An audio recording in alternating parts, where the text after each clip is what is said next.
The phone vibrated at 2:37 in the morning. Skylar's voice cut through the darkness like a choked cry. "Mom, I'm at the precinct. My husband hit me and then filed a report saying I attacked him. They believe him, not me."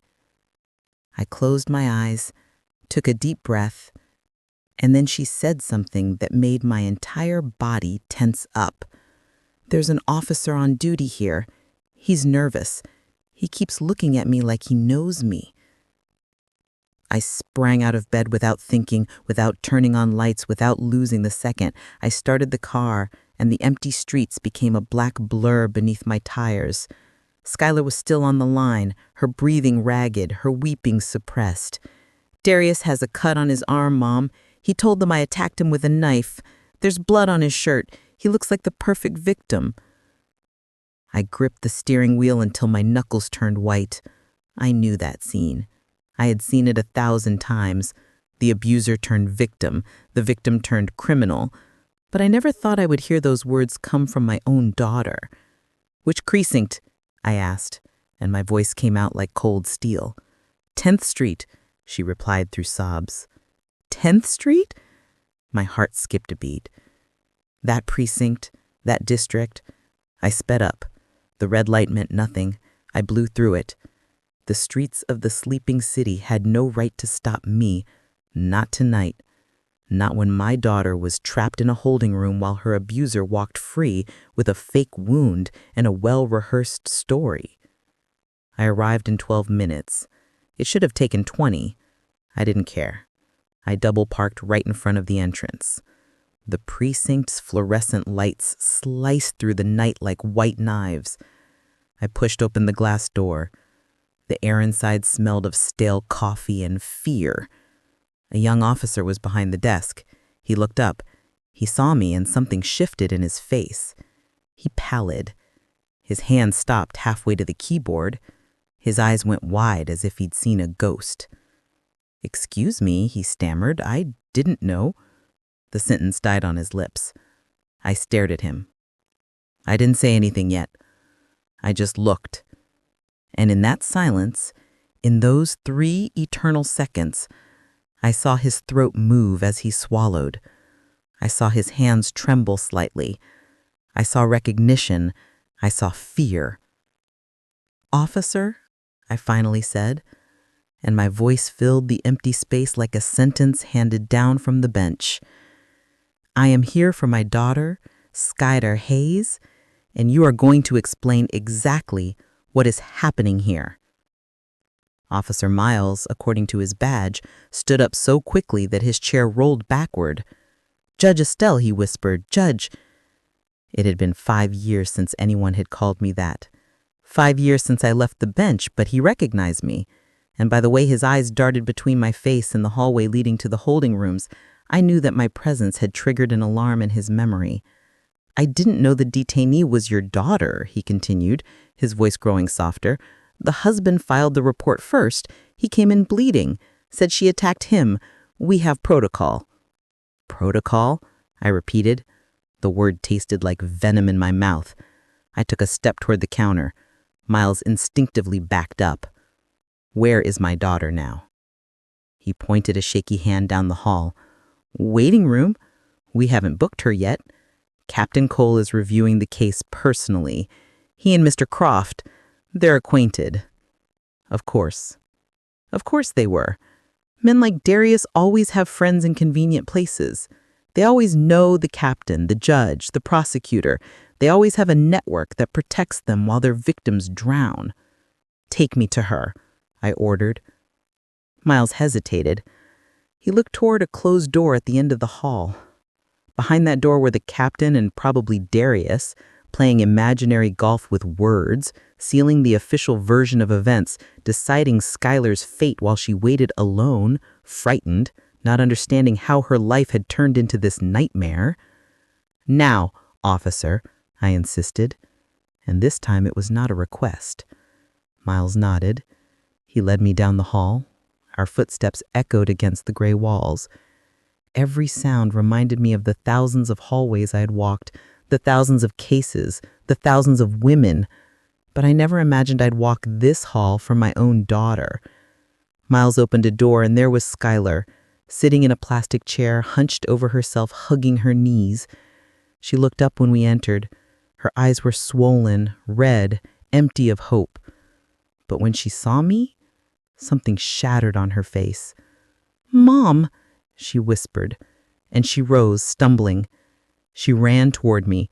I held her as she collapsed into my arms. I felt her body trembling.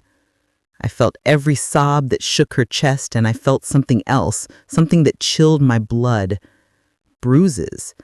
As she clung to me under the sleeve of her sweater, I saw the dark edge of an old contusion, not from tonight, but from days, perhaps weeks ago.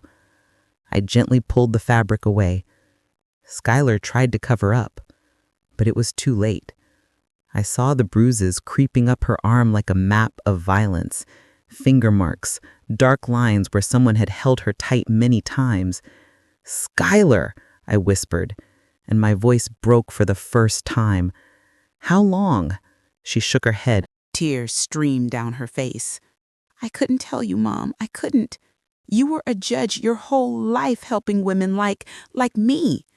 I didn't want you to think I'd failed, that I was stupid, that I didn't see the signs." I closed my eyes. The pain in her voice was unbearable. I held her tighter. "You didn't fail," I told her into her ear. "He failed. The system is failing right now, but I am not going to fail you." I pulled away from her and looked at Miles, who was still in the doorway, watching the scene with an uncomfortable expression. "Officer," I said, wiping tears with the back of my hand, "I need to see the complaint report. I need to see Darius Croft, and I need to speak with Captain Cole." Miles swallowed again. "Judge Estelle, I remember your face because you saved my sister 10 years ago. Morales versus Morales case? You issued the protection order that saved her life. I was 19, and I was in the courtroom when you sentenced that man." Silence fell like a stone. Miles looked at me with something that resembled reverence mixed with guilt. "I didn't know Miss Hayes was your daughter when they brought her in," he continued. "Darius arrived first, bleeding, calm, convincing, said she went crazy, that she attacked him without reason, that she needed psychiatric help. Captain Cole knows him from the country club. They were having coffee while they waited for us to bring your daughter in." Every word was a nail. Every detail confirmed what I already knew. The system was designed to believe men like Darius. "Where is he now?" I asked. Miles pointed to the office door down the hall. "In the captain's office, giving his official statement." I turned back to Skylar. I took her face in my hands. "Look at me," I said. She obeyed, her eyes full of terror and shame. "This night ends differently. Do you hear me? This is not going to be like the other cases you watched fail. I know every trick, every lie, every manipulation. I know exactly how to destroy them." Something changed in her gaze. A small flicker, fragile as glass. Hope. I turned toward the door, toward the hallway, toward the office where Darius was building his castle of lies, and I started walking. Miles followed me. "Judge, the captain won't—" he started to say. I interrupted him without turning around. "Captain Cole is going to hear me out, and when I am done, he is going to wish he never had coffee with Darius Croft." My footsteps resonated, firm, determined. 34 years of experience walked with me. 34 years of knowing every loophole in the law, every weak point in a false accusation. I reached the office door. I didn't knock. I pushed it open. Captain Cole looked up from his desk. Darius was sitting across from him, leaning back in the chair as if he were in his living room. Impeccable white dress shirt, black slacks, a watch that cost more than $5,000 gleaming on his wrist, a clean, perfectly placed bandage on his left forearm. He looked tired, worried, the perfect victim. When he saw me enter, something crossed his face. Surprise, then calculation, then that smile. That smile I'd seen before on other men who thought they could manipulate any situation. "Estelle, he said, standing up with fake courtesy. "I didn't expect to see you here." His voice was smooth, controlled, like velvet over knives. "How could I not be here?" I replied, closing the door behind me. "My daughter is detained because you beat her. And then you had the audacity to file a false report." Cole stood up too, hands raised as if to calm a situation that was just beginning. "Estelle, I understand this is difficult, but there are procedures. Darius came in first. He has an injury. There's protocol to follow." "Protocol," I repeated, walking toward the desk. "Let's talk about protocol then. Cole, did you do a full forensic body examination of my daughter? Did you check her for injuries? Did you photograph her wounds or just that superficial cut on Darius's arm?" The captain blinked, his mouth open slightly. He didn't answer. He didn't need to. The answer was in his silence. Darius cleared his throat. "Estelle, I know you're her mother and this must be terrible for you, but Skylar is not well. She's been under a lot of stress. She lost control tonight. I was only trying to defend myself."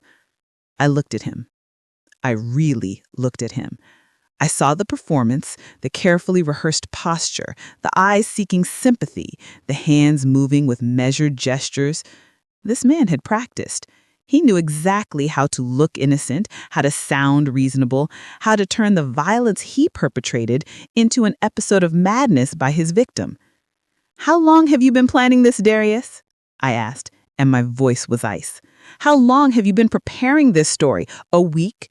A month? Since when did you decide that if Skylar ever tried to leave, you'd turn her into a criminal?" His mask wavered. Just a second. A flicker. But I saw it. "I don't know what you're talking about," he replied. Now his voice had an edge. "I'm here because my wife attacked me with a knife. I have the injury. I have witnesses who heard the commotion. I have the right to file a report." I stepped closer. Cole tried to intervene, but I ignored him. "Witnesses?" I said. "Which witnesses, Darius? The neighbors who called the police? The same ones who have heard screaming coming from your condo for months. Those witnesses." The color drained from his face barely, almost imperceptibly, but it was there. "The neighbors have nothing to do with this," he stammered. I smiled. It was not a kind smile. "Oh, but they do have everything to do with it, because when Miles goes to take their statements, they are going to tell a very different story from yours. They're going to talk about the nights they heard Skylar begging you to stop. They're going to talk about the pounding against the walls, the broken dishes, the day they saw her with a black eye and you said she had fallen down." Darius sat down. The mask was starting to crack. Cole cleared his throat. "Estelle, I appreciate your concern, but this is not a courtroom. You can't just come in here and interrogate." "I can't?" I cut him off, turning to face him. "Cole, I've known you for 20 years. We shared cases. We worked together when you were just an officer. So I'm going to tell you something I hope you remember. If you process my daughter without doing a complete investigation, without examining her, without taking statements from all the witnesses, I will sue you personally, and then I will make sure every judge, every prosecutor, every officer in this city knows that you let your friendship with an abuser cloud your judgment." The silence in that office was absolute. Cole stared at me, his eyes wide. Darius had lost all composure. His jaw was tense. His hands were gripping the armrests of the chair. "This is intimidation," he hissed. "No," I replied calmly. "This is justice. Something you have avoided for a long time." I turned back to Miles, who was still in the doorway. "Officer, I need you to do something for me. I need you to take Skylar to the hospital right now. Full forensic body exam, photographs of all her injuries, detailed medical report." Miles looked at Cole, seeking approval. The captain was paralyzed. He didn't know what to do. His friend from the country club was being dismantled in front of his eyes. His comfortable version of events was crumbling. "Do it," Cole finally said, his voice weak. Miles nodded and left quickly. Darius abruptly stood up. "This is ridiculous. I'm the victim here. I have a real wound. Skylar's making things up." "Making up what?" I interrupted him. "The bruises that are weeks old? The ribs that are probably fractured? The burns on her back?" I watched his eyes widen. I had said too much. I mentioned the burns. Something he thought no one knew about. Something Skylar had hidden even from me until tonight. "How?" he started to ask, but stopped. Too late. Cole had noticed it too. "Burns?" the captain asked slowly. Darius quickly regained his composure. "I don't know what she's talking about. She's inventing things to protect her daughter." But the crack was there, and I was going to turn it into an abyss. I pulled up my phone. I dialed a number I hadn't used in months. It answered on the third ring. "Jordan?" I said. "My oldest daughter. Skylar's sister." "Mom, what's going on?" "It's 3 a.m. Her voice sounded drowsy, confused. "Jordan, I need you to come to the 10th Street precinct now. Skylar is here. Darius hit her and filed a false report. I need you to bring something." There was silence. Then I heard movement. Bed sheets. Quick footsteps. "What do you need?" she asked, and now her voice was steel. "The flash drives. The one Skylar gave you 2 months ago. The one she asked you to hold on to." Another silence, this one heavier. "Mom, how do you know about that?" "Because I know my daughter," I replied. "Because I know that women in situations like this always find ways to protect themselves, always leave hidden evidence, always have an escape plan. Bring it now." I hung up. Darius was pale. "What flash drive?" he asked, and his voice trembled. I smiled again. "The one with the recordings, Darius.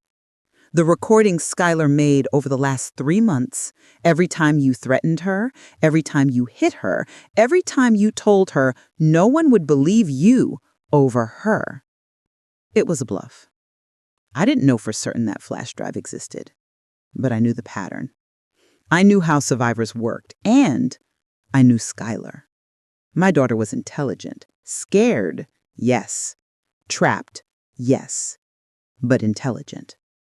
And by the way Darius had just lost all the color in his face, I knew I had guessed right. That is illegal," he stammered. "Recording without consent it's admissible evidence in domestic violence cases," I interrupted. "You would know that if you paid attention to the laws instead of looking for ways to break them." Cole sank into his chair. He was finally understanding. He was finally seeing what was in front of him. A man who had orchestrated everything, who had cut himself, who had come in first to control the narrative, who had connections to ensure his version was the official one. "Darius," the captain said slowly, "I think you need to call your lawyer." Darius looked at him with disbelief. "What?" "Cole, we're friends. We play golf every Thursday. You know my character. You know I wouldn't—" "I don't know anything," Cole interrupted. And for the first time that night, I heard real authority in his voice. And that's the problem. The door opened. Miles rushed in. "Captain, the ambulance is here to take Miss Hayes to the hospital. The paramedics say she has visible signs of trauma, bruising in different stages of healing, possible fractured ribs, ligature marks on her wrists." Every word was a hammer blow. Darius slumped in his chair. His perfect world, his perfect plan was disintegrating. "Also," Miles continued, looking at me briefly, "the neighbors from apartment 203 and 205 are here. They said they heard the call on the radio and want to give their statements. They say it's important." Cole nodded. "Let them in." 2 people entered. An older woman in a housecoat and a tired-looking man around 50. I recognized them as living in Skylar's building. "Officers," The woman, Miss Evelyn Tate, said without preamble.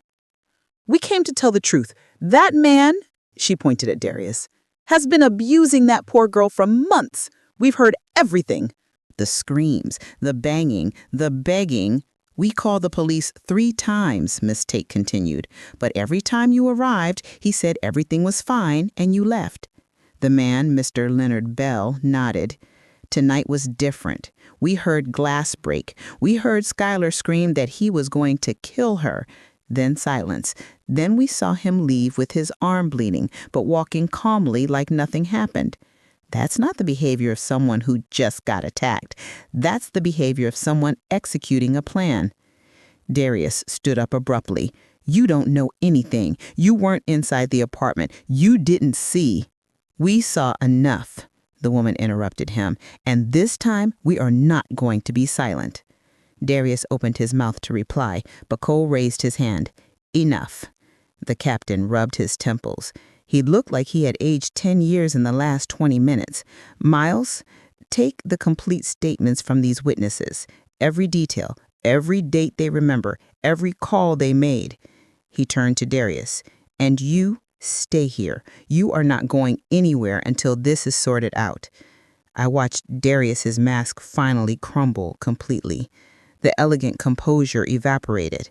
"This is a conspiracy," he spat. "You're all against me because she," he pointed a trembling finger at me, "is a former judge. She has influence. She's manipulating you."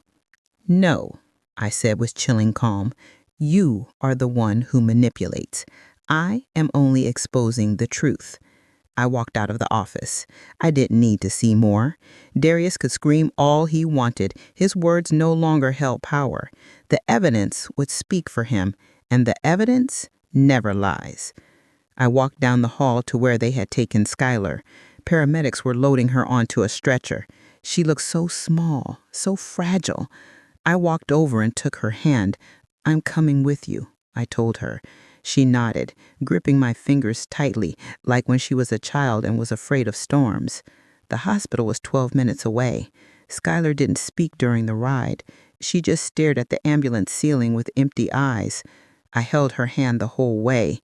The paramedic, a young man about 30, checked her vitals with a serious expression. "How long?" he asked me quietly. I didn't need to ask what he meant.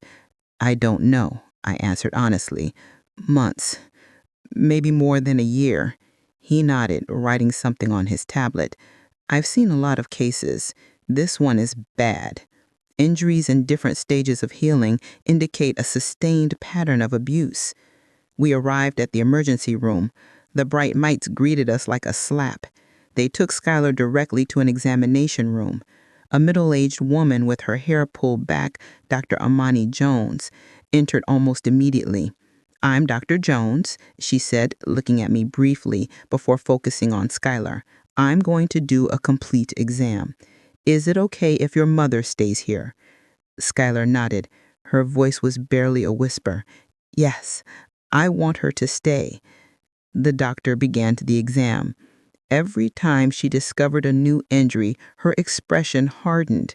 Bruises on the arms, on the ribs, on the back, circular marks on her wrists where something had tied her, and the burns, small round scars on her lower back, old cigarette burns. Schuyler winced when the doctor touched them gently. "When was this?" the doctor asked, her voice professional but full of compassion. 3 months ago," Schuyler murmured. "He was mad because dinner wasn't ready when he got home. He said he needed to teach me discipline." I closed my eyes. Every word was a dagger. Every revelation showed me how blind I had been, how many signs I had missed, how many times Schuyler had sat across from me, smiling, lying, protecting me from the truth, because she didn't want to disappoint me. Dr. Jones photographed every injury. She documented everything.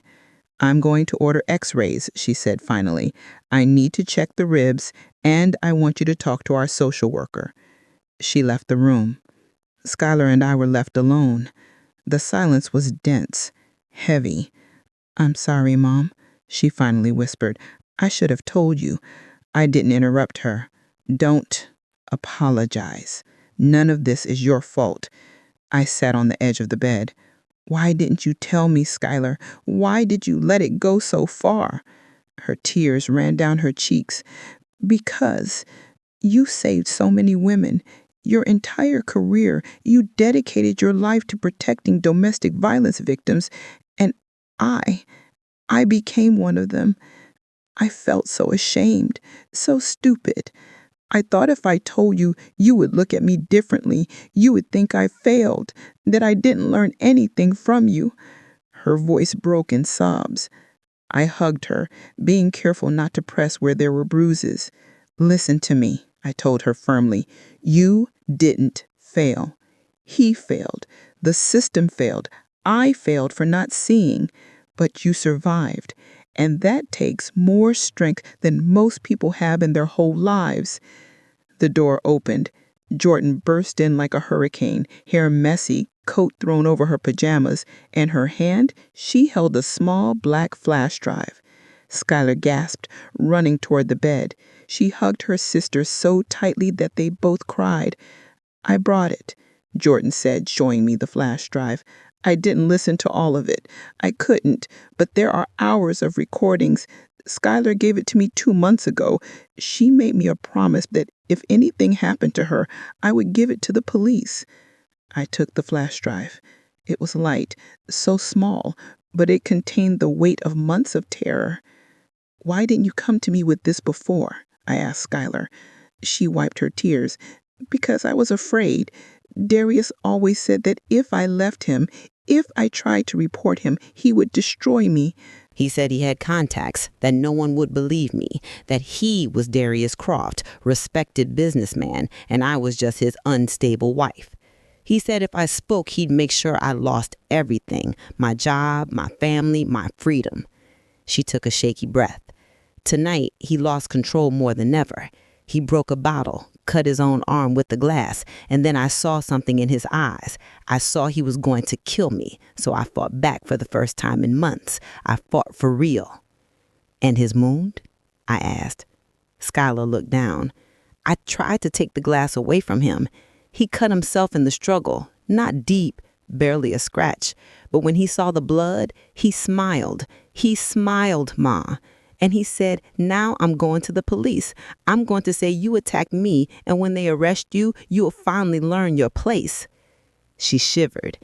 He called the police. They arrived in 8 minutes. By then, he had already bandaged himself, already rehearsed his story. The officers looked at him in his suit and his calmness, and they looked at me, trembling and crying, and I knew they would believe him.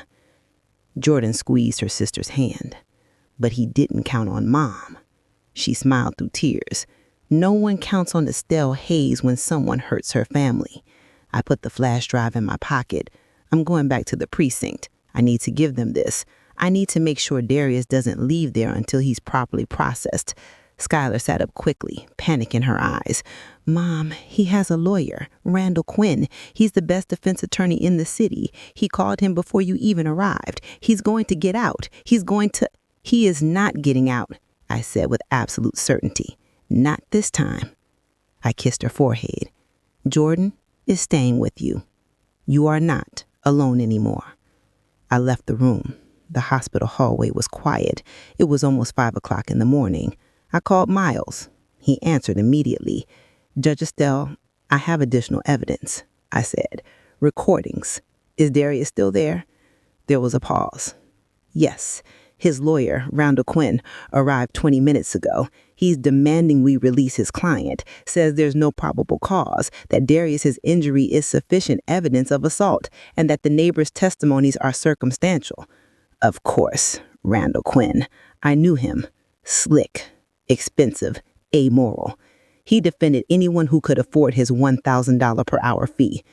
Tell Cole I'm on my way. Tell him not to process anything until I get there. I hung up.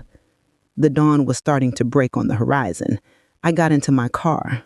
The streets were starting to wake up. Early morning workers, delivery trucks, the city returning to life.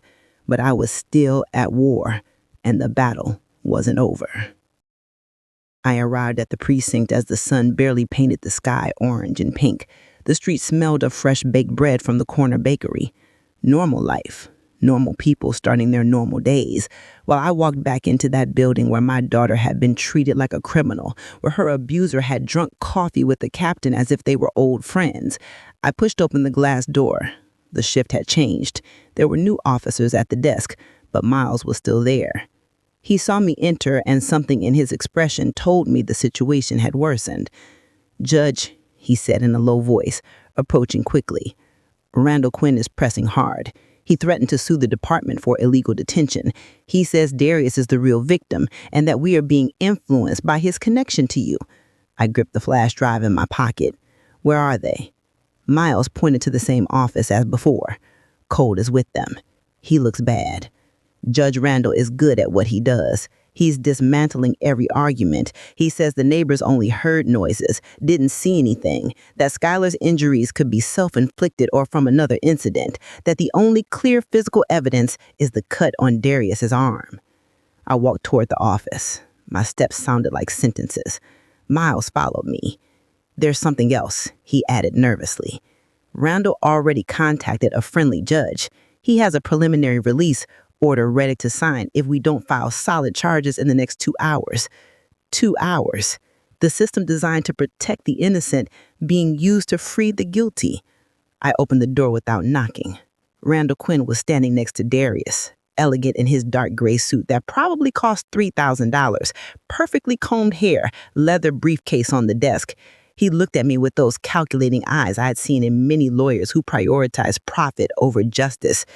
"Estelle Hayes," he said with a professional smile, "I should have figured you'd be involved.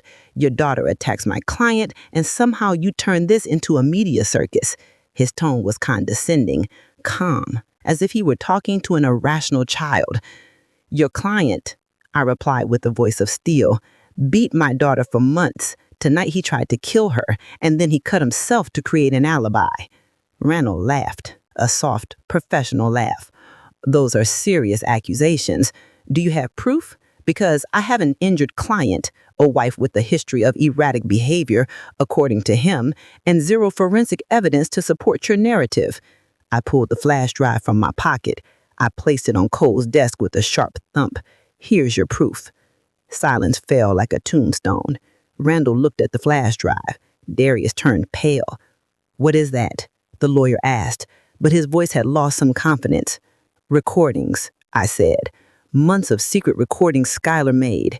Every threat, every blow, every time your client told her that if she left him, he would destroy her. Every time he told her no one would believe her because he was Darius Croft and she was nobody." Darius abruptly stood up. "Those recordings are illegal. They can't be used. I didn't give consent." Randall raised his hand to silence him, but it was too late. Cole connected the flash drive to his computer. "In domestic violence cases," the captain said slowly, looking at the screen, "recordings made by victims in their own home are admissible as evidence, especially when there is reasonable fear for their safety." He clicked. The audio began to play. Darius's voice filled the cold office, cruel, completely different from the educated man who had been sitting there hours ago. "If you tell anyone, Skylar, you will regret it. You think your mother is going to save you? You think anyone is going to believe me, a respected businessman, or you, a hysterical wife?" Sound of something breaking, a choked scream. Shut up, or it will be worse." More sounds, thumps, sobs. "This is your fault. Everything is your fault. If you were a better wife, I wouldn't have to do this." Cole paused the recording. His face was ashen. Randall had lost all his elegant composure. "There's more," I said. "Hours more. Different dates, all time-stamped, all verifiable." Randall quickly regained his footing. "This could be edited, manipulated. We'll need forensic audio verification."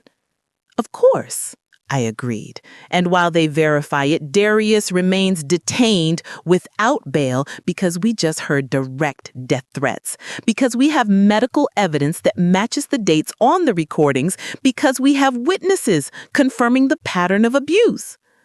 I looked at Darius. He was shaking. The mask had completely fallen. He was no longer the respectable businessman.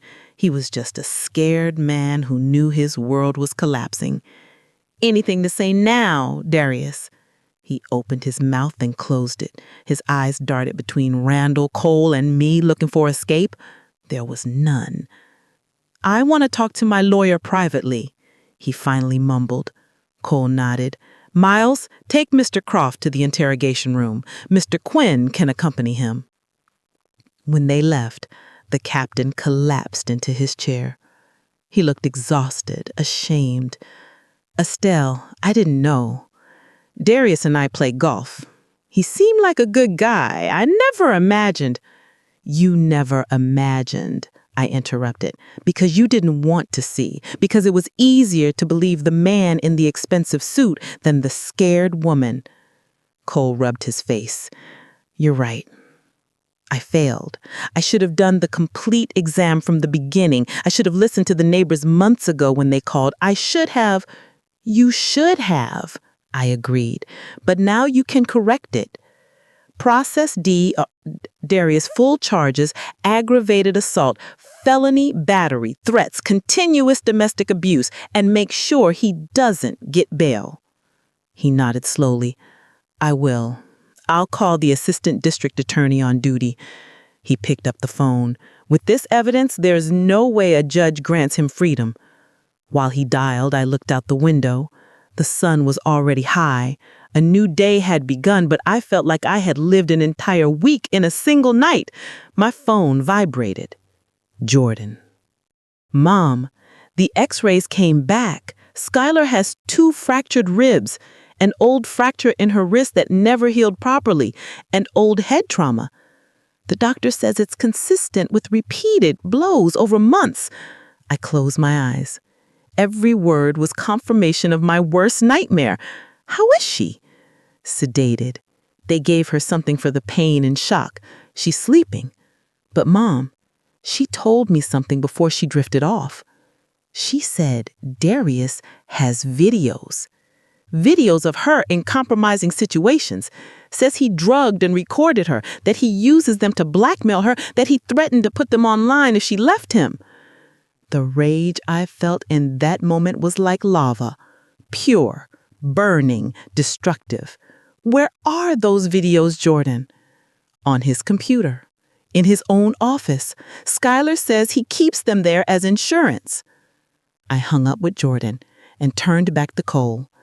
"I need a search warrant for Darius's condo and his office, now." The captain looked up. "Why?" "Because there's more evidence. Evidence of extortion, sexual abuse, crimes that go beyond physical violence." Cole swallowed. He nodded. "I'll call the duty judge." 30 minutes later, we had the warrant. Miles and 2 other officers prepared to go to the condo. "I'm going with you," I said. Miles seemed to hesitate. "Judge, technically you're an interested party. Your presence could compromise—" "I don't care," I interrupted him. "That is the house where my daughter was tortured. I am going." He didn't argue further. We got into the patrol cars. The building where Skylar had lived her nightmare was 12 minutes away. A nice, modern high-rise with a doorman and manicured gardens. No one would ever imagine the horrors occurring behind closed doors. The doorman recognized us. His expression was uncomfortable. "Going to Darius Croft's apartment?" Miles asked. He nodded. "We have a search warrant." The doorman lowered his voice. "That poor lady, Miss Hayes, always so kind, always smiling. But I knew, doorman always knew, we'd see her enter happy and leave with red eyes. How he would treat her sweetly in public, but look at her coldly when he thought no one was watching." He gave us the master key. We went up the elevator, 12th floor, condo 1203. The door opened, revealing an impeccable space, sleek furniture, art on the walls, a beautiful view of the city. A gilded cage where Skylar had been a prisoner. I entered the apartment, and the smell of expensive cologne hit me. Everything was tidy, too tidy, like a stage set up to impress visitors, abstract paintings on the walls, a spotless area rug, a cream-colored leather sofa that probably cost $10,000, but I didn't see luxury. I saw a prison. I saw the place where my daughter had suffered in silence while the outside world thought she had a perfect life. Miles and the other officers began the systematic search. "The office is back here," I said, remembering the few times I had visited this place. Skylar always insisted we meet at my house. Now I understood why. Darius' office was exactly as I imagined. Dark wood desk, shelves full of books he'd probably never read, framed diplomas on the wall, photographs of him shaking hands with important people, politicians, businessmen, judges, a network of power carefully cultivated. Miles turned on the computer. It was password protected. "We'll need technical support to," he started to say. "Try his date of birth," I suggested. Men like Darius were predictable, arrogant. They believed no one would dare invade their space. Miles tried. It didn't work. Wedding anniversary? Didn't work either. Then I remembered something Skylar had mentioned once. Try his company name, followed by the year he founded it. Miles typed it in. The computer unlocked. Of course, for Darius, his business was more important than any human relationship. Miles started going through files, meticulously organized folders, contracts, financial documents, and then he found it. A hidden folder with no name, just a symbol. Miles clicked. My stomach twisted. Videos. Dozens of videos. Dates that went back more than a year. "Don't watch them," I said quickly. "Just document that they are there. We need to preserve the chain of custody. This is going to trial." Miles nodded, taking photos of the screen. He called the cybercrimes unit. "I need you to come down. We have sensitive digital evidence." While we waited, I kept exploring the office. I opened drawers, filing cabinets. In the third desk drawer, I found something that chilled my blood. A thick manila folder. I opened it. Photographs. Photographs of Skylar taken without her knowledge. In the shower, sleeping, changing clothes, and something else. Documents. Skylar's private medical records that Darius had obtained illegally. Reports from her job. Psychological evaluations that he had manipulated to make her look unstable. "Miles," I called. He came over. I showed him the contents of the folder. His expression darkened. "This is systematic stalking, illegal surveillance, identity theft." "It's control," I said. "Darius didn't just hit her, he studied her. He documented every aspect of her life. He built a complete file to use against her if she ever tried to escape." I found more copies of emails between Darius and Randall Quinn from 6 months ago. In them, Darius discussed strategies to discredit Skylar if she became problematic. They talked about planting doubts about her mental stability, creating false evidence of infidelity, using his connections to ruin her professional reputation. It was a plan, a detailed, calculated plan to destroy her. The cybercrimes technicians arrived. They began copying the entire hard drive, every file, every document, every video. One of them, a young woman with a serious expression, approached me. "Ma'am, what's on this computer is enough for multiple federal charges: extortion, non-consensual pornography, cyberstalking. This man is a systemic predator." I nodded. I knew it. I always knew it on some level. But having the physical evidence in front of me was different. It was real. It was irrefutable. "How long do you need," I asked, "for the full analysis?" "Days," she replied, "but to extract the basics and file initial charges, a few hours." I walked out of the office. I needed air. I walked onto the balcony. The view was beautiful. The city spread out like a living map. From up here, everything looked orderly, perfect. But I knew the truth. Behind every window, every door, there were stories. Some happy, others dark, like Skylar's. My phone vibrated. Cole, Estelle.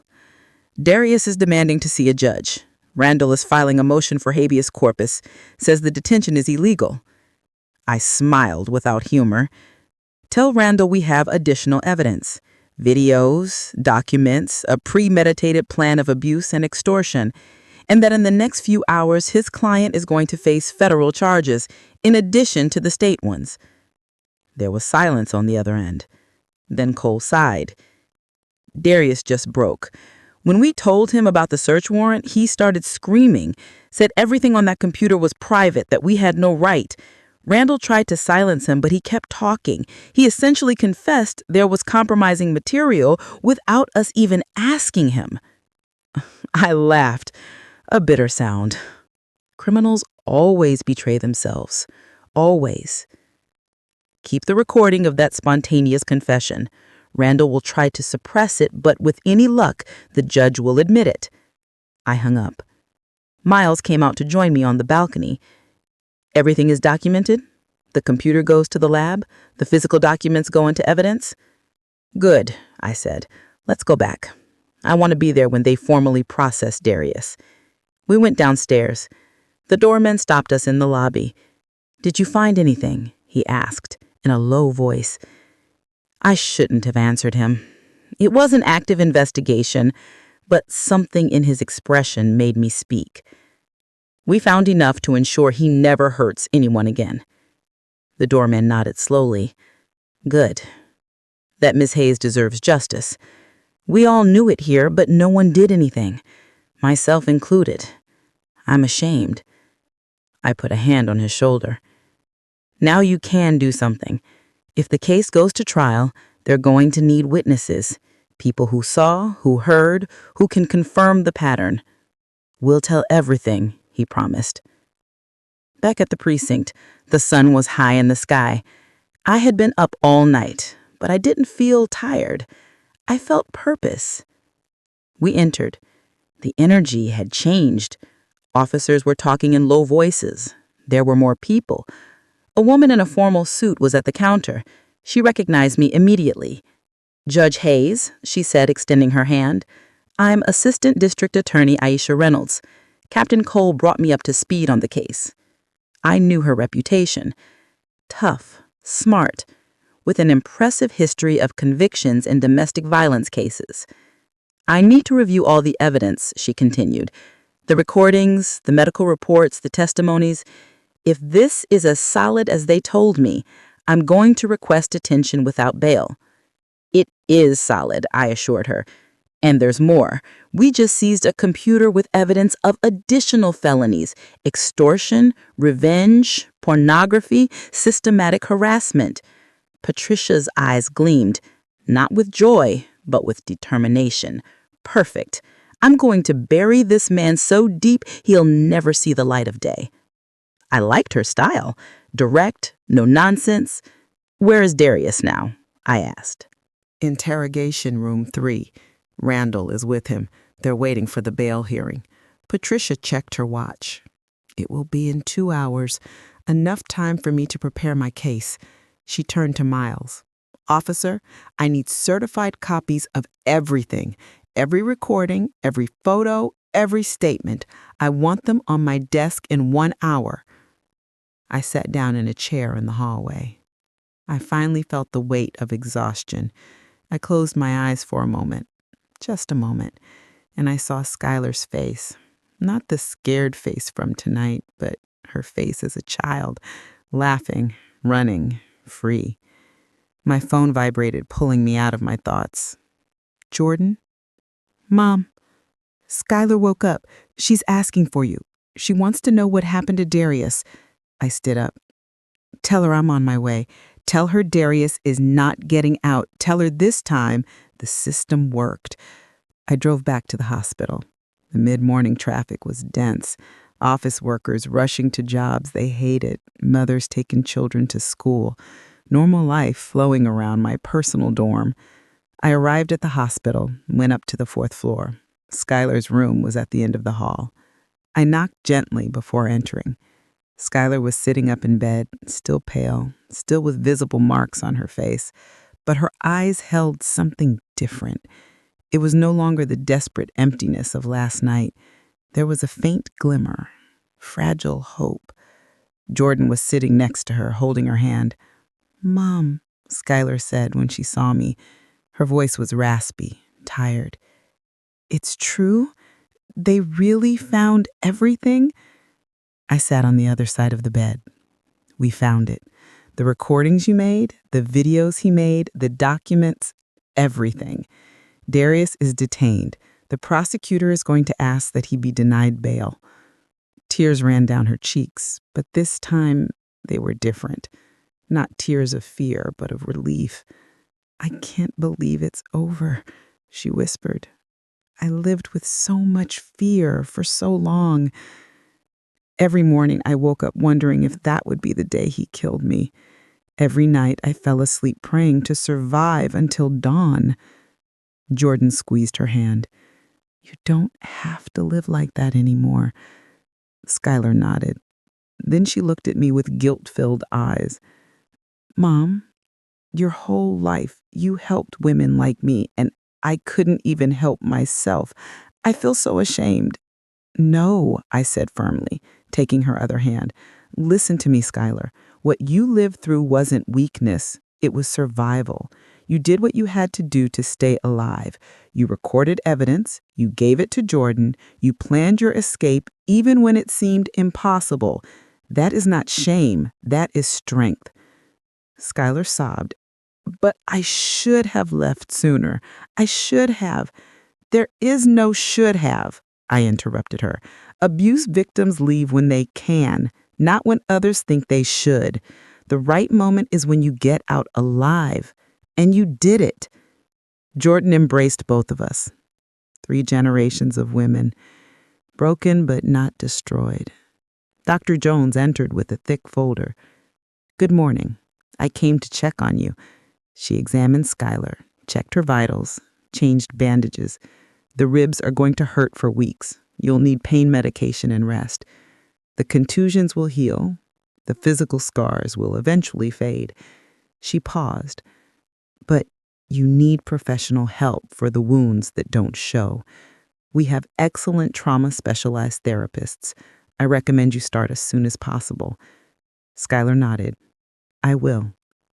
I don't want to carry this alone anymore." The doctor smiled. "Good. I also spoke with the social workers. There are safe shelters if you need a place to stay while you reorganize your life. Restraining orders, free legal assistance. You are not alone in this." She handed her a list of resources: emergency numbers, support groups, 24-hour crisis lines. "Thank you," Skylar said in a low voice. The doctor left. Silence filled the room. A different silence, not heavy with fear, but charged with possibility, with a future. My phone vibrated. "Miles, Judge, the bail hearing starts in 30 minutes. Aisha is ready." "Is she coming?" "I'm coming," I replied. I looked at Skylar. "The bail hearing is in half an hour. Do you want me to stay here with you, or do you want me to go and make sure they don't release him?" Skylar took a deep breath. "Go. I need to know he's not getting out, that he's not coming to find me." I kissed her forehead. "He's not getting out, I promise."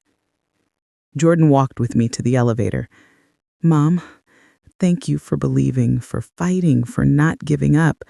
I hugged her. It's what mothers do. They protect their daughters always. I went down to the parking lot, drove back to the courthouse. The courthouse building was familiar. I had spent decades walking those halls, issuing sentences, changing lives. But I had never been on this side, never as a victim's family member. The courtroom was on the 3rd floor. I walked in. Aisha was already there reviewing documents. She saw me and nodded.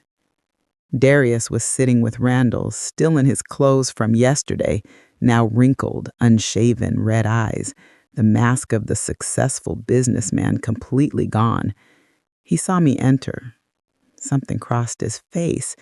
Hatred, pure hatred, but also fear. I saw him swallow, divert his gaze. The judge entered. All rise. Judge Sterling. I knew him. We had worked together years ago. Fair, strict. He didn't tolerate manipulation. The state versus Darius Croft, the clerk announced. Aisha stood up. Your Honor, the state requests detention without bail. The defendant faces charges of aggravated assault, felony battery, threats, continuous domestic abuse, extortion, cyberstalking, and non-consensual pornography. He is a clear danger to the victim and the community. Randall stood up. Your Honor, my client is a respected businessman with no criminal record. He has deep roots in the community. He is not a flight risk. Detention without bail is excessive. Judge Sterling looked at the documents in front of him. Prosecutor, do you have evidence to support these charges? Aisha opened her briefcase. I have audio recordings where the defendant explicitly threatens the victim, medical reports documenting injuries in different stages of healing consistent with prolonged abuse, neighbor testimonies confirming the pattern, digital evidence seized from the defendant's residence showing premeditated planning of abuse and extortion, and forensic photographs taken this morning showing the severity of the most recent attack. The judge held out his hand. Aisha handed him a folder. He began to review it. The silence in the courtroom was absolute. You could only hear the turning of pages. Judge Sterling looked up. His expression was severe. Mr. Croft, stand up. Darius stood up. He was visibly trembling. I have reviewed the preliminary evidence presented by the prosecutor. It is one of the most exhaustive and disturbing compilations I have seen in domestic violence cases. He paused. The recordings alone are sufficient to deny bail. The explicit death threats, the documented pattern of coercive control, the evidence of planning to discredit the victim if she sought help, all of this paints the portrait of an extremely dangerous individual. Randall tried to interrupt. Your Honor, those recordings could be edited. The judge raised his hand. Counsel, you will have time to challenge the evidence at trial, but for the purposes of this bail hearing, I find sufficient probable cause. He turned back to Darius. Mr. Croft, bail is denied. You will remain detained in the county jail until trial. Furthermore, I am issuing a permanent restraining order. You cannot approach within 500 feet of the victim, her family, her workplace, or her residence. Any violation will result in additional charges. Darius collapsed. He literally fell. Randall had to hold him up. No, he stammered. This can't be happening. I'm Darius Croft. I have rights. I have connections. This is a mistake. The judge banged the gavel. Officer, remove the defendant. Two bailiffs approached, handcuffed Darius. He continued mumbling, denying his perfect world built on lies and control finally collapsing. They took him out of the room. His protests faded down the hall. Aisha approached me. It's a good start. Now comes the hard part, building the case for trial. But with all this evidence, I am confident. I left the courtroom feeling something I hadn't felt in hours. Relief. It wasn't victory yet. The trial would come. Darius's lawyers would try every trick. But for now, Skylar was safe. Darius was behind bars where he belonged. I walked through the courthouse hallways. I saw my reflection in a window. I looked like I had aged 10 years in one night, but my eyes held fire, purpose. I wasn't finished. I called Jordan. Darius won't be released. The denied bail. I heard a gasp of relief, then weeping. Skylar is crying, but out of happiness. She says for the first time in 2 years, she can breathe. My phone vibrated again. Unknown number. I hesitated. I answered. Judge Hazy? It was a woman's voice, young, trembling. Yes? Who is this? There was a pause. My name is Chloe Wilson. I saw the news about Darius Croft, about his arrest. Something in her tone put me on alert. How can I help you? Another silence, ragged breathing. I dated Darius 3 years ago, before he met your daughter, and he did the same thing to me. I closed my eyes. Of course, abusers don't start suddenly. They have a history. They have a pattern. Do you want to talk about it? I asked gently. I need to talk about it, Chloe said, her voice cracking. For 2 years, I lived in terror. He hit me. He controlled me. He had videos of me, like the ones they mentioned in the news. When I finally escaped, he threatened me, said if I spoke, he'd destroy my life. And I believed him. He had money, contacts, power. So I stayed silent, moved to another city, changed my number, tried to forget. Her voice broke, but I never forgot. And when I saw that Darius was arrested, that someone finally believed one of his victims, I knew I had to speak up. I can't let him walk free. I can't let him do this to another woman. Chloe, I said firmly, your testimony could be crucial. Would you be willing to testify? To give a formal statement? She hesitated. Will they protect me? Darius has friends, powerful people. If they know I spoke, we will protect you, I promised. And you are not alone. There are other victims. Together, you are stronger than any connection Darius has. Chloe took a deep breath. Okay, I'll do it for your daughter, for me, for all the women he hurt. I gave her Aisha's number, told her to contact her immediately. I hung up feeling chills. How many more were there? How many women had Darius destroyed before Skylar? I returned to the hospital. Skylar was asleep. Jordan was reading in the chair next to the bed. How is she? I asked quietly. Quiet. After you told her about the bail, she finally relaxed. The doctor said she could be released tomorrow if the control x-rays looked good. I sat down watching her sleep. My girl, who had grown up too fast, who had suffered too much, but who had survived. My phone vibrated again. Aisha? Estelle, I just spoke with Chloe Wilson. Her testimony is gold. It establishes a pattern of behavior. It shows Darius is a repeat offender. This greatly strengthens our case.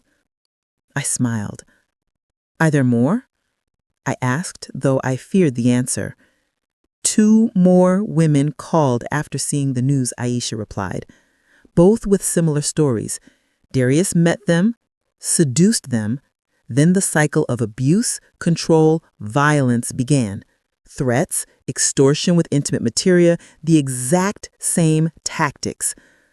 I felt sick. 5 known victims? How many more were too afraid to speak? We need to bring them together, I said, all of them. Let them meet each other. Let them know they're not alone. Aisha agreed. I'll organize a meeting. But Estelle, there's something else. Randall Quinn resigned from the case. I straightened up. What? He just filed a formal withdrawal. Says he has a conflict of interest. That was unexpected. Randall never abandoned high-profile cases. He loved the attention, the money. Why? I asked.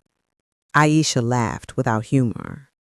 Because one of the videos on Darius's computer implicates him. Apparently, Randall knew about the intimate material. In fact, he helped Darius create the extortion plan. He cited in emails discussing strategies to silence victims. My jaw clenched. So Randall is an accomplice? Exactly. And now he faces his own investigation by the State Bar Association. He could lose his license. Justice. Finally. Who will defend Darius now? I asked. He was assigned a public defender, a young, competent attorney, but without Randall's resources or connections. That was good for us. It meant Darius couldn't buy his way out. He couldn't use influence or money to manipulate the system. He was leveled, vulnerable, just as he had made all his victims feel. The following days were a whirlwind. Skylar was released from the hospital, moving in temporarily with me. She couldn't go back to that condo. Not yet. Maybe never. Jordan took time off work to be with her sister. We organized therapy, support groups, safe spaces where Skylar could begin to heal. Aisha organized a meeting with the other victims. It was in a private room at the district attorney's office. When Skylar walked in and saw the other 4 women, Chloe Wilson, Danielle Brooks, and the other 2, something happened. Recognition. They didn't know each other, but they recognized each other.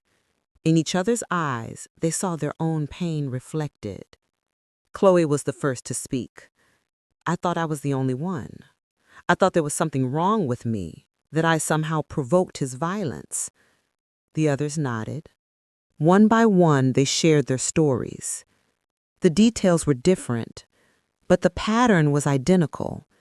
Darius chose strong, intelligent, successful women and systematically destroyed them from the inside. Skylar listened to every story with tears running down her cheeks. When it was her turn to speak, her voice was barely a whisper. Thank you for being brave, for speaking up, because now I know I'm not crazy, that it wasn't my fault.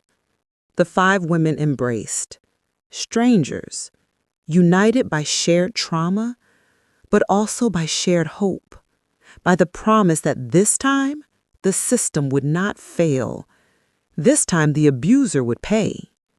Aisha watched from the back of the room. When they finished, she approached. Ladies, what you have is powerful.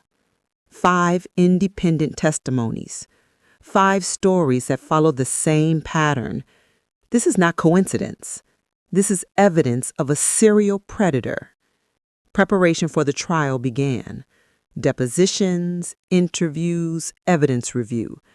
Every day brought new discoveries, more videos, more documents, more proof of the systematic nature of Darius's abuse. The public defender tried to negotiate. He offered for Darius to plead guilty to lesser charges in exchange for a reduced sentence. Aisha refused. We're going to trial, and we are going to win. 2 months later, the trial began. The courtroom was packed. Reporters, activists, domestic violence survivors who came to support. Skylar sat in the front row with Jordan and me. She was trembling, but she was there, strong, determined. Darius entered in handcuffs. There was nothing left of the elegant man I had met. The time in jail had changed him. Sunken eyes, gaunt face. But what had changed the most was his posture. There was no longer arrogance, only defeat. Aisha presented the case with surgical precision. The recordings were played, the medical testimonies presented, the videos explained without showing them publicly to protect the victims. Every piece of evidence was a nail in Darius's coffin. The public defender did what he could. He tried to argue that the recordings were out of context, that the injuries could have other explanations, but it was useless. The evidence was overwhelming. The most powerful moment came when Skylar took the stand. The courtroom fell silent. She walked with her head held high. She was no longer the broken woman from that morning at the precinct. She was a survivor. Aisha guided her gently through her testimony. "Can you tell us when the abuse began?" Skylar took a deep breath. 3 months after we got married. It was something small at first. A push, then a slap. Always followed by apologies, flowers, promises it would never happen again. But it always happened. And each time it was worse. "Why didn't you leave sooner?" Aisha asked. It was the question everyone asks, the question that never understands the complexity of abuse. Skylar looked directly at the jury. "Because I was afraid. Because Darius controlled everything. My money, my friends, my job. He systematically isolated me until I felt like I had nowhere to go. And when I finally gathered the courage to plan my escape, he found the recordings I had secretly made. He threatened to destroy me if I spoke. Said he had friends in important places, that no one would believe me." Her voice cracked. "And he was almost right. When I called the police that night, they believed him, not me." The public defender rose for the cross-examination. He tried to be aggressive. "Isn't it true that you have a history of anxiety?" Skylar nodded. "Yes, I developed severe anxiety after months of living in constant terror." "And isn't it true that you sought psychiatric help?" "Yes, because my husband was mentally destroying me." The defender tried another angle. "Isn't it possible that some of these injuries were accidental?" Skylar stared at him. "Accidental cigarette burns? Accidental broken ribs? Accidental ligature marks?" Her voice rose. "No, none of it was accidental. It was all deliberate, calculated, designed to break me." The lawyer backed down. He had no more questions. Skylar left the stand. When she passed Darius, he tried to look at her. She didn't return her gaze. He no longer had power over her. Then came the other victims. One by one, they went up and told their stories. The details were different, but the pattern was identical. Chloe spoke at how Darius had isolated her from her family, how he had convinced her that no one would love her as he did, how when she finally escaped, he stalked her for months. Another victim, Danielle Brooks, described how Darius had ruined her career. He had contacted her boss with lies, sabotaged projects. He had gotten her fired just to prove he could control every aspect of her life. The pattern was undeniable. 5 women, 5 almost identical stories, all describing the same cycle: seduction, isolation, control, violence, threats. The jury listened with increasingly somber expressions. Some had tears in their eyes. Aisha presented the digital evidence. A forensic expert explained how Darius had kept meticulous files of compromising material, how he had used technology to spy on his victims, how he had built a complete system designed to keep them trapped. "This is not an ordinary domestic violence case," Aisha said in her closing arguments.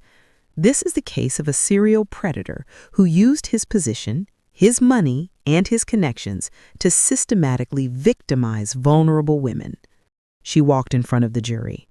Darius Croft did not lose control in moments of rage. He exerted absolute control. He planned, documented, executed a pattern of abuse that repeated itself with 5 known victims for years. She pointed to the boxes of evidence, the recordings they listened to, the medical reports they saw, the testimonies they heard. Everything points to a man who knew exactly what he was doing and who did it again and again without remorse. She turned to Darius. The defendant had multiple opportunities to stop. Every time a victim escaped, he found another. Every time someone tried to report him, he used his influence to silence them, until that morning when his plan finally failed. Aisha walked back to the jury.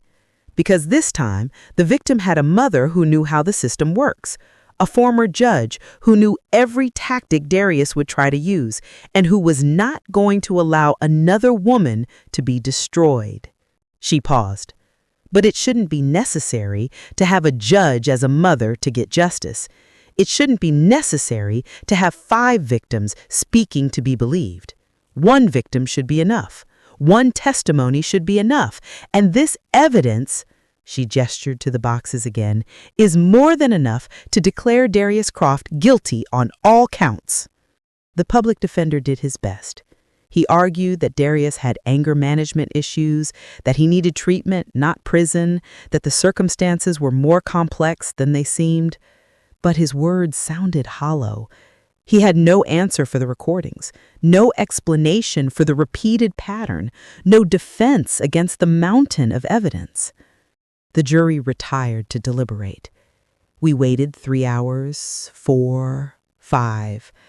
Every minute felt like an eternity. Skylar squeezed my hand tightly. "What if they find him not guilty?" she whispered. "They won't," I assured her.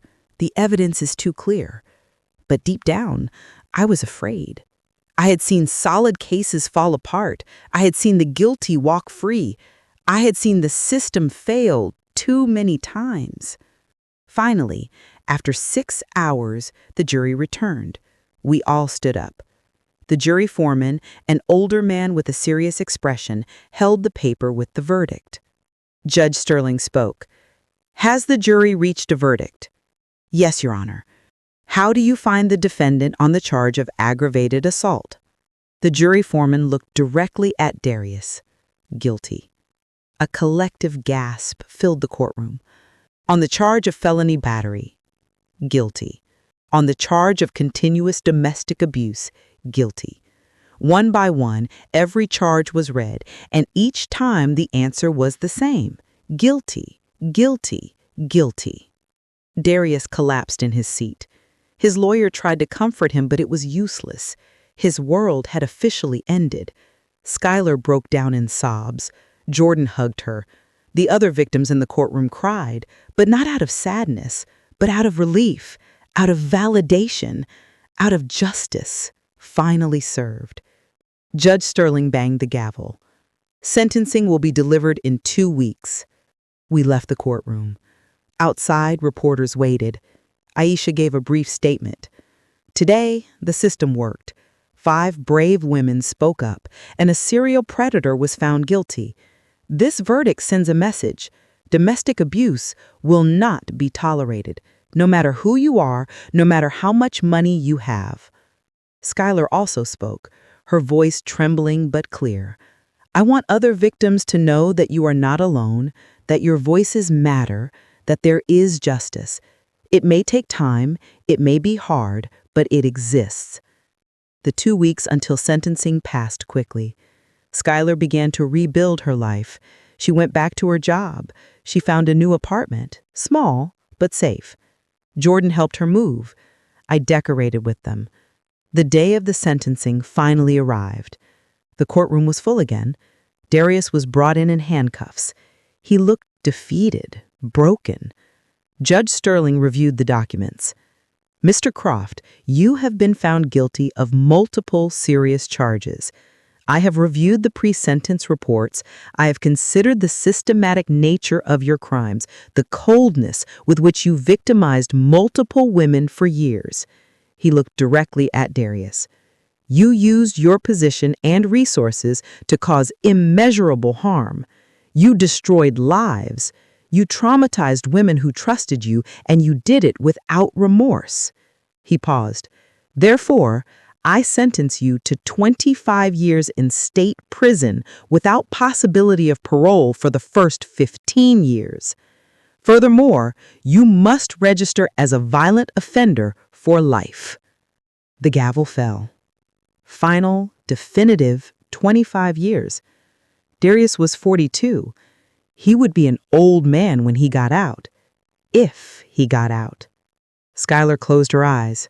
Tears ran freely, but this time she was smiling through them. Jordan and I hugged her. It was finally over. 6 months later, life had found a new rhythm. Skylar moved permanently into her apartment, a bright place on the 3rd floor with large windows that let in the sun. No shadows, no dark corners where fear could hide. Jordan visited every weekend. They cooked together, laughed, healed. I went on Wednesdays. We drank coffee on their small balcony and talked about everything and nothing. Future plans, forgotten dreams that were beginning to revive. One Tuesday afternoon, Skylar called me. "Mom, can you come over? There's something I want to show you." Her voice sounded different, lighter. I arrived in 20 minutes. When she opened the door, she was smiling, a real smile, not forced, not feigned, real. "Look," she said, leading me to her living room. On the table were papers. I recognized them immediately. Divorce decree, finally signed, processed, sealed. It arrived today. It's official. I'm no longer married to him. She took the papers with hands that no longer trembled. "I'm free, Mom, legally and officially free." I hugged her. I felt her body completely relax for the first time in years. "I am so proud of you," I whispered, "of your strength, your courage, of how you survived." She pulled away, wiping happy tears. "I didn't just survive. I'm living, really living, for the first time since I met Darius." She sat on the sofa. "I started writing a book about my experience. Aisha told me it could help other women, that my story could make a difference." She smiled shyly. "I don't know if it will be good, but I need to get it out.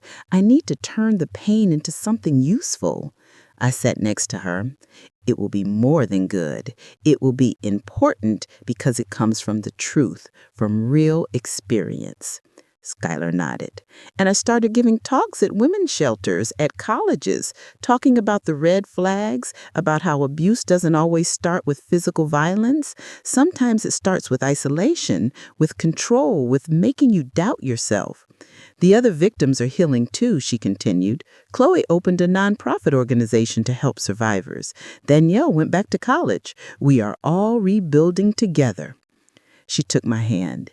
"And it all started because you didn't give up. Because when I called that morning, you came. You fought. You didn't let the system fail me." I squeezed her hand. "I did what any mother would do." She shook her head. "No, you did what an exceptional mother does. You used your knowledge, your experience, your strength, and you saved my life." We sat in comfortable silence, the kind of silence that only exists when there are no more secrets, when all the pain has been exposed to the light and is beginning to heal.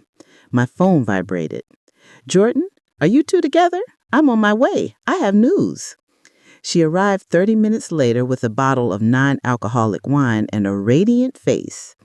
"Remember I filed the formal complaint against Captain Cole?" she asked. We had forgotten. With everything that had happened, the investigation into the captain had been sidelined. He was suspended without pay, full investigation for negligence and favoritism. Other cases are being reviewed, cases where he might have let abusers go because they were his friends. It was justice. Late, but real. The system hadn't just failed Skylar, it had failed dozens of women because a man in a position of power had prioritized friendship over duty. "And there's more," Jordan continued. "Randall Quinn permanently lost his license. The ethics board found that he actively helped cover up crimes, not just with Darius, but with other clients too." I smiled. The pieces kept falling into place. Not only the abuser had paid, his facilitators were also facing consequences. It should have been that way from the beginning, but better late than never. We drank coffee, ate pie Jordan had brought, talked about normal things, movies, books, vacation plans. For the first time in years, we were just a family without crisis, without fear, just women who loved each other, sharing a quiet afternoon. When the sun began to set, I walked onto the balcony. I looked out at the city spreading toward the horizon, lights beginning to turn on, life continuing in millions of windows. I wondered how many of those windows hid the kind of horror Skylar had lived. How many women were out there right now scared, trapped, not knowing there was a way out. Skylar joined me. "What are you thinking about?" she asked. All the others, I answered honestly. The women who don't have a former judge as a mother, who don't have sisters to keep evidence, who are facing what you faced all alone. Skylar looked out at the city, too. That's why I'm writing the book. That's why I give talks, because I want them to know they aren't alone, that there's help, that there's hope. She turned to me. You know what the strangest thing is? For months, I thought that if Darius went to prison, I would feel vengeful, victorious. But that's not what I feel. What do you feel? I asked. She thought for a moment. Peace. Just peace. Because I no longer have to look over my shoulder. I no longer have to pretend. I no longer have to live in constant fear of someone discovering my secret. She smiled softly. I feel like myself again, like the Skylar before Darius, but stronger because now I know what I'm capable of. I know I can survive the worst and keep going. I hugged her. My girl who had walked through hell and come out the other side, not without scars. The scars were there. They always would be, but they no longer defined her. That night, driving home, I thought about everything that had happened. The call at 2:37 in the morning that changed everything. The precinct where Miles recognized my face and realized he had made a mistake. Darius sitting in that office with his mask of the perfect victim. The recordings that exposed the truth. The other victims who found the courage to speak up. The verdict that finally brought justice. And Skylar rebuilding her life piece by piece. I understood something fundamental that night. For 34 years as a judge, I had protected thousands of women. I had issued sentences, I had issued restraining orders, I had changed lives, but no sentence had mattered to me as much as this one, because this time it wasn't just a case, it was my daughter, my blood, my heart. And I had learned that knowledge and experience mean nothing if you can't use them to protect those you love. That morning at the precinct, when I pushed open that door and saw the fear in Miles' eyes, I wasn't there as a judge. I was there as a mother who wasn't going to let the system fail her daughter, a mother willing to fight every obstacle, every corrupt connection, every manipulation tactic. And in the end, that was enough. Not because I was special, but because the truth is powerful when it is given a voice. I arrived at my house, silent, empty, but not lonely, because I knew that miles away, Skylar was sleeping in peace for the first time in years. Jordan was planning her next visit, the other victims were still healing, and Darius was where he belonged, paying for every life he had destroyed.